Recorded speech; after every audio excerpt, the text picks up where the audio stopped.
guys, it's Emily. Welcome everyone! In this video, I'll be checking out a number of roadside attractions in Alabama. On a previous video, I went to the grand opening of a new Buc-ee's location in Athens, which is about 20 miles west of Huntsville. After that grand opening, I headed in a generally southwestern direction and ended the day in Tuscaloosa. Let's check out a map of where I'm going today. I'm starting in Athens in the northern part of the state. Then I head south toward Hartselle, where I head west. Then I visit Haleyville. Then head southwest to the city of Guin. Then I head back east to Townley. Then I drive quite a ways until ending the afternoon in Tuscaloosa. Gonna be a fantastic day. Let's go!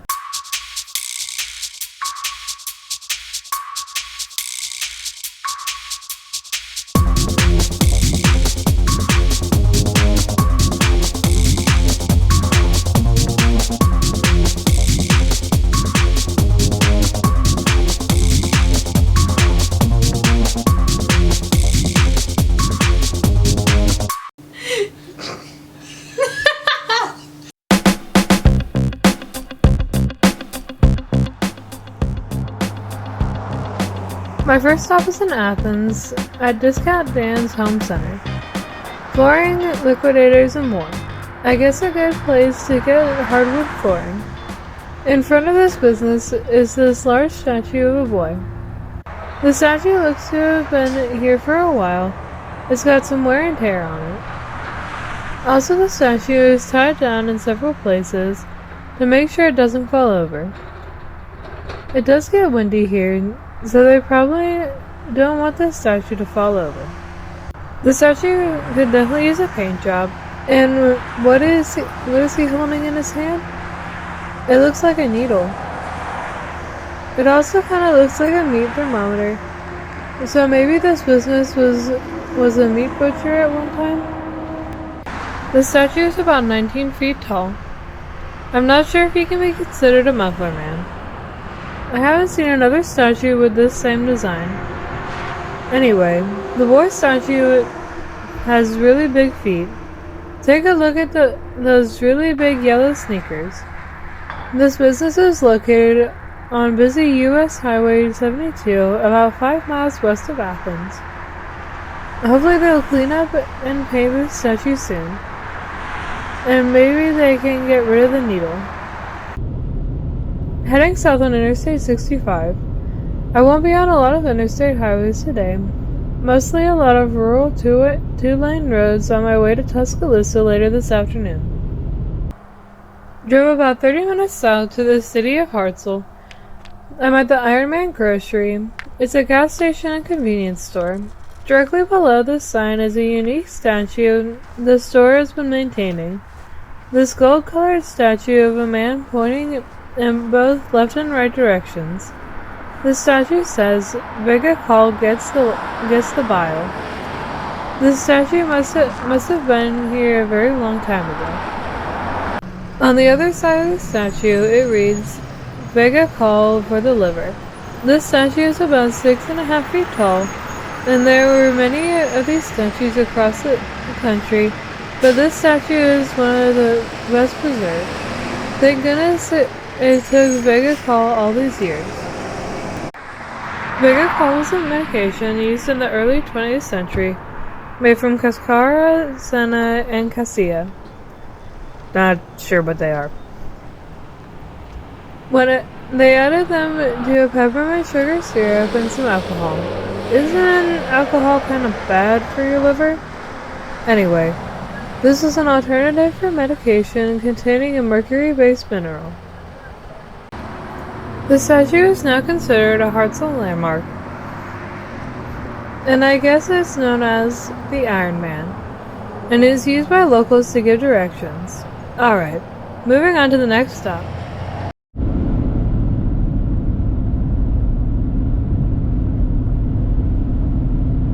Heading west, I'm in the city of Haleyville. A very important invention was created here. Haleyville is the home of 911.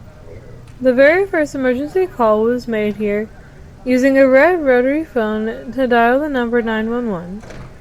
That red rotary phone and other artifacts from that day are on display at the Haleyville's City Hall. On this building are a few pictures of Haleyville from decades ago, as well as a couple of graphics that mention this town as the home of 911. They even have a 911 festival every June. There's a small downtown area, some shops and a few restaurants. I also saw a law office. In front of me is the Dixie Theater. It's a classic movie theater with 2 screens, still showing the latest movies here. On the main thoroughfare going through Haleyville, there's a marker over here regarding the first 911 call. The first test call was from the mayor's office on February 16, 1968. The Alabama Telephone Company chose the Haleyville Telephone Exchange to make the first call, beating out the AT&T monopoly, who was working with an Indian telephone exchange. Another note, 911 was created because people didn't know who to call in an emergency, so the U.S. government came up with the idea of a common number to call if you have an emergency. 911 didn't exist until 1968. It's also interesting that Alabama wanted to be the first to make the 911 call. Anyway, I've made my way southwest, and I'm visiting the largest natural bridge east of the Rocky Mountains. I'm gonna do a little light hiking before having lunch. My parents have driven by here many times to visit my mama's family in Mississippi, and they've never been here before. This is a privately owned park that opened in 1954, and you start in that building and pay the admission fee. This natural bridge is the longest rock arch east of the Rockies. It was formed 200 million years ago, when the sea washed all the sandstone away, leaving an iron arch. On the other side, even though Alabama voted to secede during the Civil War, this area wanted to remain neutral and opposed secession. The people were labeled as Tories. To honor the first Alabama-born governor, this county was named Winston County. From this building, the natural bridge is only 100 yards away. That's less than a tenth of a mile. The sign says no climbing on top of the bridge. Now I'm going to pay the admission fee, and it's very reasonable. Adults are just $3.50, and children ages 6 to 12 are just $2.50. Now I've paid my admission, and I'm taking the quick walk to the natural bridge. It's very quiet and peaceful here. There's a small stream that's fed by a spring, which I'll show you when I leave. This way to the bridge. The path is pretty level. There's no hills or anything. But I have to watch my step because of all the roots and stones on the path. On the way is a rock formation that resembles an Indian face. There it is. Do you see it? It looks like the Indian face on an old nickel. I got a little closer and wanted to zoom in. The weird thing is it doesn't look too much like an Indian head anymore. Maybe it's the lighting? Maybe the more I look at it, it just looks like a typical rock formation? What do you guys think? Leave me a comment. Just a few more steps away, and there's the natural bridge. This is very beautiful and only costs $3.50. I'm gonna walk around under the bridge to look at it from different angles.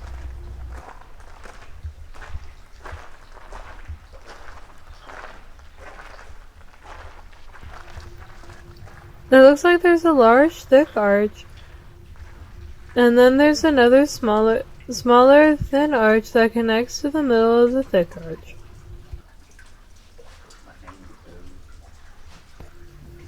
There's only a few other people here, just hanging out up there.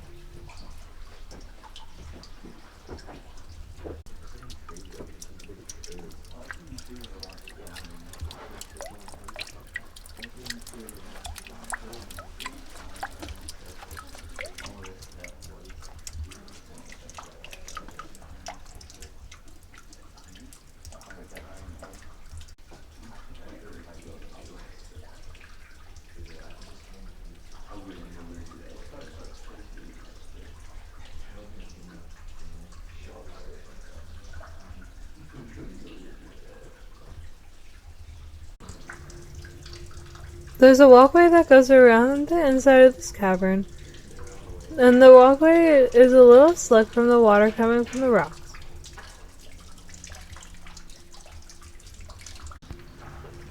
Made it all the way around. This place is pretty neat. I'm not much of a hiker, so the trail that takes 5 minutes to get to the main natural attraction is just fine with me.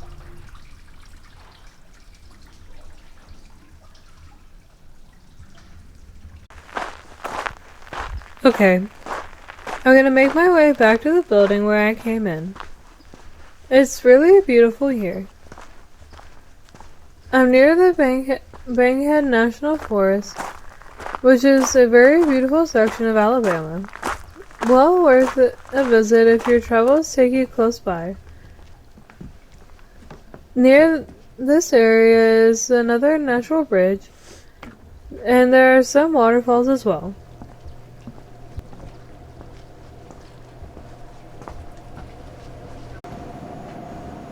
There's a table with some fossils and lots of different types of rocks that are found here. Lots of different colors and textures.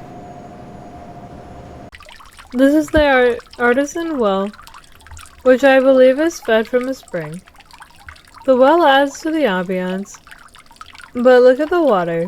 I don't think I want to take a drink. Alright, on to the next stop.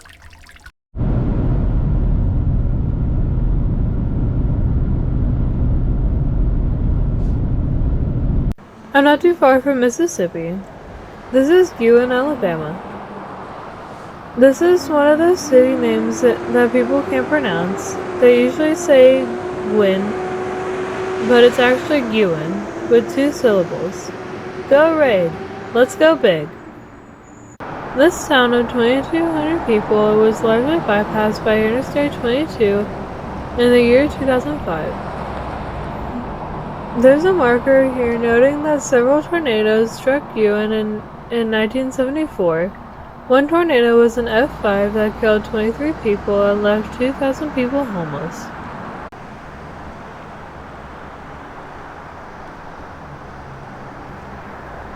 Check out this beautiful painted mural with a large bald eagle and numerous small images of our armed forces in battle.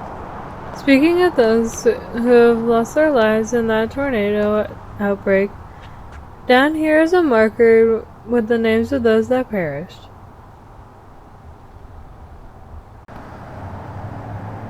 This is as far back as I can stand without actually standing in the road. I wanted to get as much of the mural as possible in the same frame.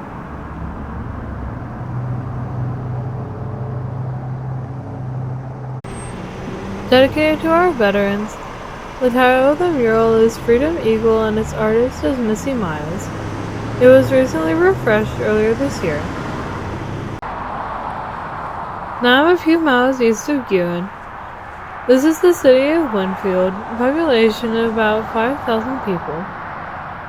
When the town was incorporated in 1891, it was named for General Winfield Scott.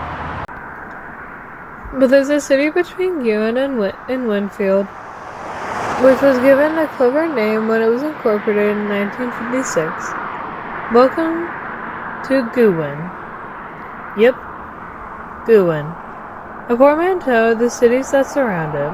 The population of Guin is 141 people. The spelling and pronunciation are very close to the adjacent city of Guin, where I just was, which does cause some confusion. When the city incorporated in 1956, they needed a name. So instead of using the town's existing name called Ear Gap, they used the name of the drive-in movie theater. Now, as the mayor said in the movie Doc Hollywood, back to the interstate, Benstone. Back to the interstate. I'm taking the new Interstate 22 eastbound to my next destination. I'm in the community of Townley, an old coal mining team that was unincorporated 100 years ago. Today, with a rumored population of just 2 people, those people have provided a very lovely rest area, plenty of seating and toilets. There's a mailbox to send postcards from here. I resist the urge to sit on those sofas or use the toilets. Unfortunately, I can't reach the mailbox. It's a little too high. So I can't send a nice postcard from the Townley rest area. Here's a close-up of the sign. It says, World Famous Townley Rest Area. Welcome, Yule. Welcome, Yule? Maybe I meant to say y'all, I guess. But I do feel very welcome here. They do have a very nice variety of sofas, reclining sofas, pull-out couches, recliners, and there's also an office chair. And if you need a commode, they have lots of shapes and colors of those too. They realized one size of toilet does not fit all. Check out that nice baby blue toilet right there. You don't find that anywhere else. And look over here.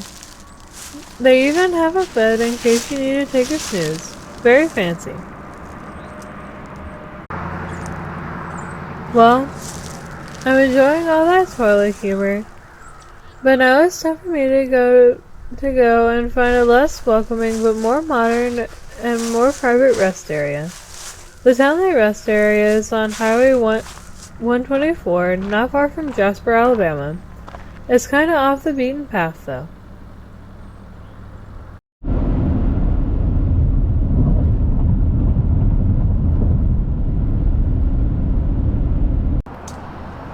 About 75 minutes south of that rest area, I've reached the town of Northport, which is a suburb of Tuscaloosa. On top of this building is a very large scrap metal sculpture of Rusty, the big red dog. This dog is guarding a folk art studio in the Kentucky Museum and Art Gallery.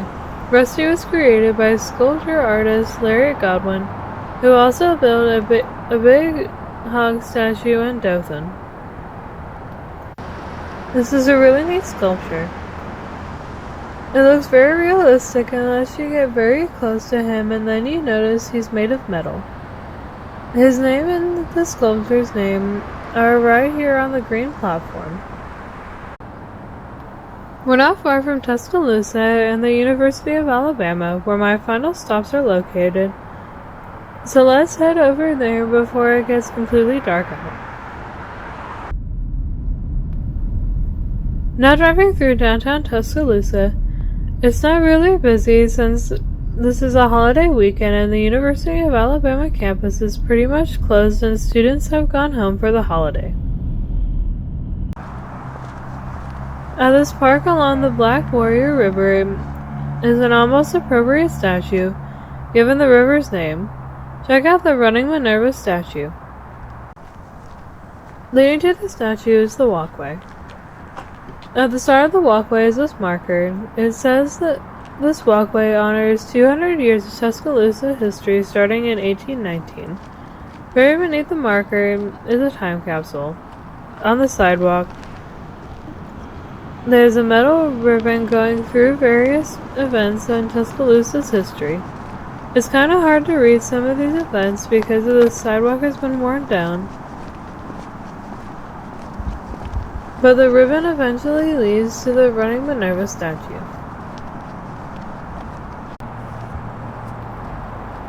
Thankfully the camera is picking up more light than there actually is, so I can see some good detail on the statue.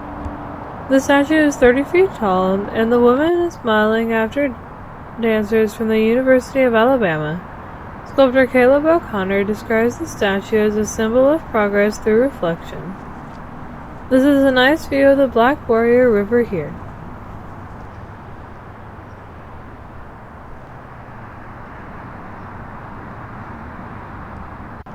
The running Minerva is also releasing an owl, described as the Owl of Wisdom, and she is actually running on water, presumably the surface of the Black Warrior River.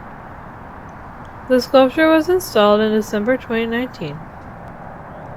Now at the University of Alabama, I'm walking in an area known as Woods Quad. There are numerous sculptures along the walkways here. I'm not sure if this is a residential housing or classroom, but it's not busy since school is out. This is an unusual sculpture. If anyone knows what this is called or what it means, leave me a comment. This is what I'm here to see down this little walkway. On the right is this robot sculpture that's partially buried in the ground. The robot's name is Goldie 1971.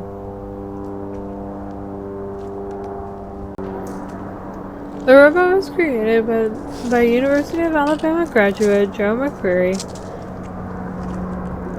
It's 23 feet long and is meant to symbolize the closure of Alabama's steel industry. The scrap iron used to make this robot was taken from the former Sloss furnaces, which were a part of a Birmingham iron factory. The factory closed in 1972. I have one more stop at this university. If you follow SEC football, you know this is the Bryant-Denny Stadium, the home field of the Alabama Crimson Tide football team. Panning over, this is a sculpture of Tuska. Tuska is the elephant mascot of all the University of Alabama sports teams.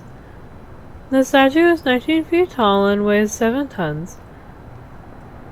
This was installed here in April 2021. The elephant was originally at a yacht club, but they didn't want it anymore, so it was donated to the university. The former athletic director donated the money to pay for removing Tuska from the yacht club, and also to construct the podium where Tuska now stands. Tuska is now a popular spot for students, their families, and alumni to take pictures. And that's it. Well, that was the end of the video. I still had over 2 hours of driving in the dark to get to the southern part of the state. I'll push that video soon, but for now, I'll see you next time. Thanks for watching. Bye!